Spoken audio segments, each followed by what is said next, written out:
Bom dia a todos e a santa paz de Deus a todos, irmãos, parentes e amigos que ouça a palavra de Deus. Então eu senti aqui de ler a palavra de Deus no livro de Jeremias, capítulo 2, do verso 1 até o 11.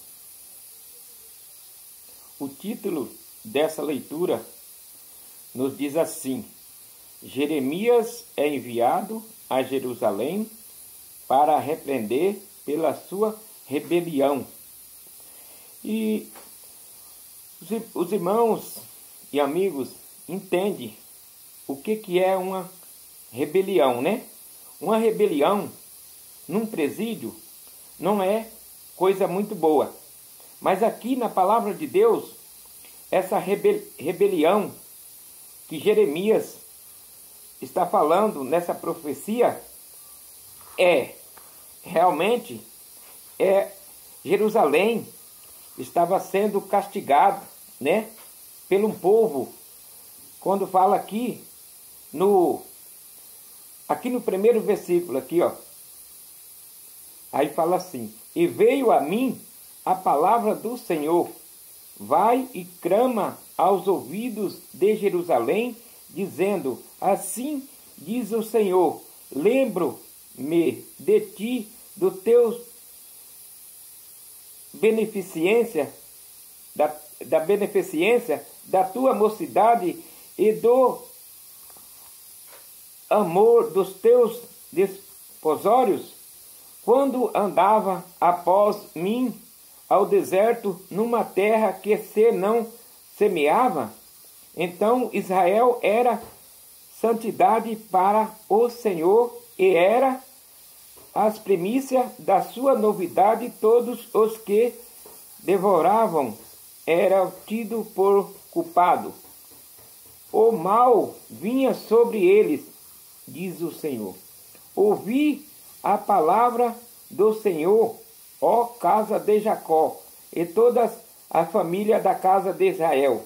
Assim diz o Senhor, que a injustiça acharam os vossos pais em mim, para se afastarem de mim, indo após a vaidade, tornando-se levianos, e não disseram: onde está o Senhor que nos fez subir da terra do Egito, que nos guiou através do deserto por uma terra de ermos e de covas, por uma terra de sequidão e sombra de morte, por uma terra em que ninguém transitava e na qual não morava homem algum.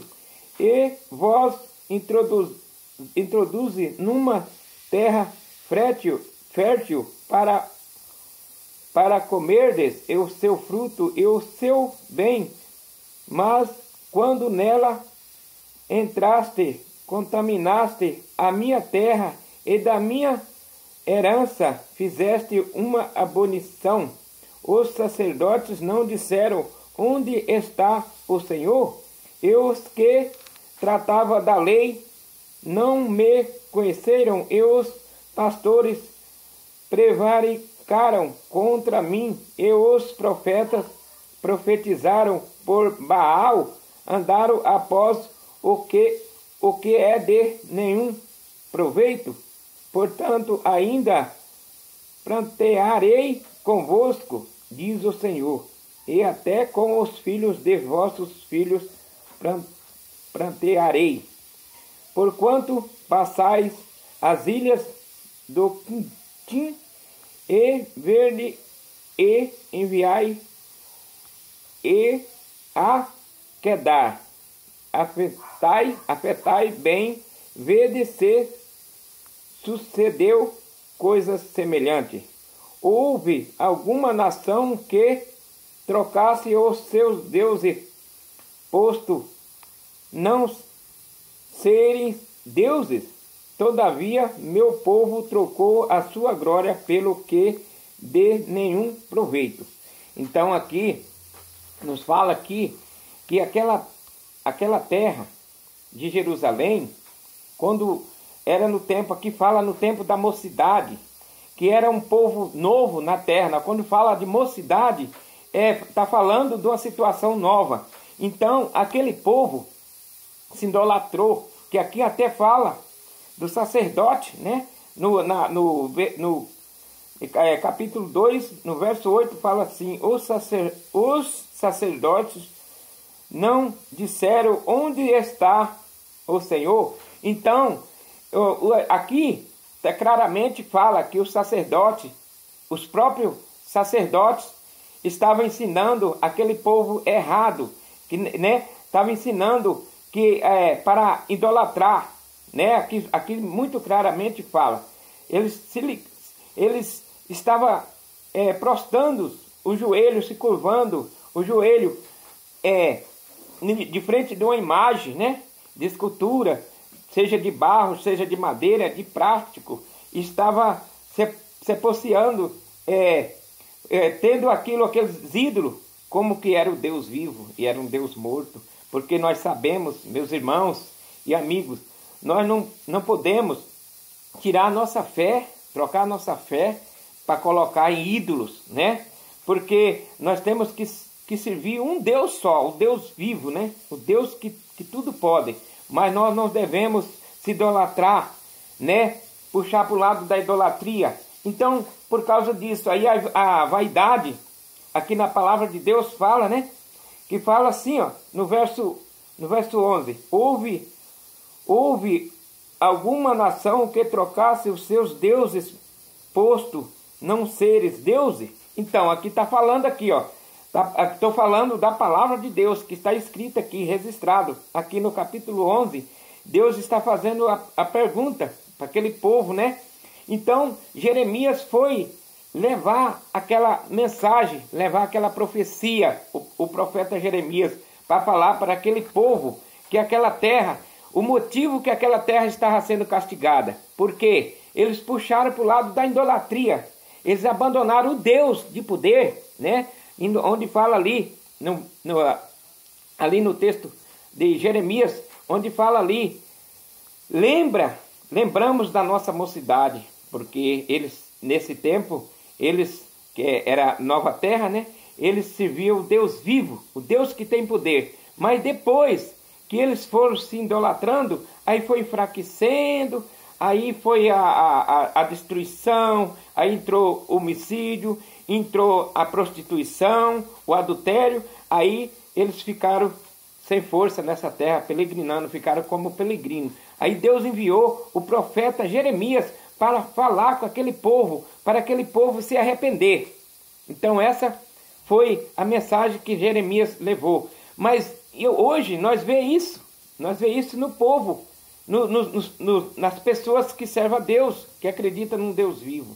Nós vemos pessoas que talvez se fica com medo, se medronteia às vezes numa palavra que uma pessoa fala, né? Que eu conheço muita gente que às vezes tem medo do próximo.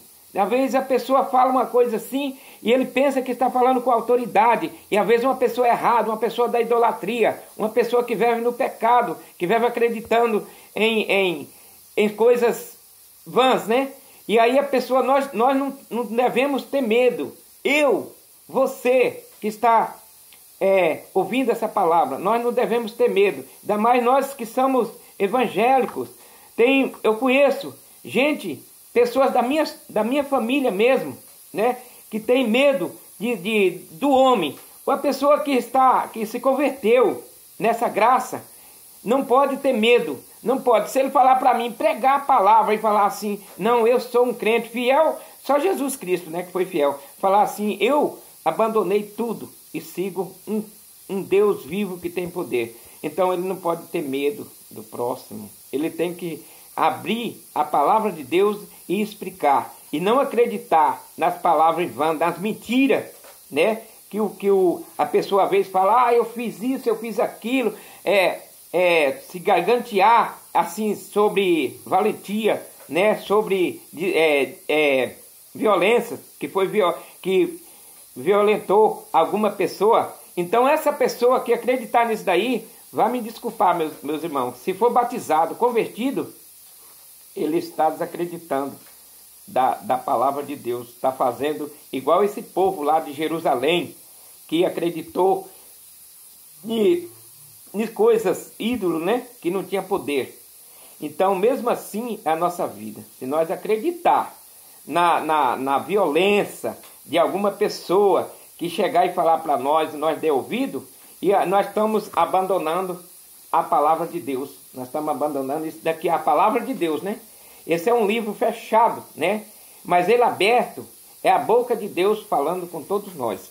Essa é a palavra que eu tenho, que Deus me deu, né?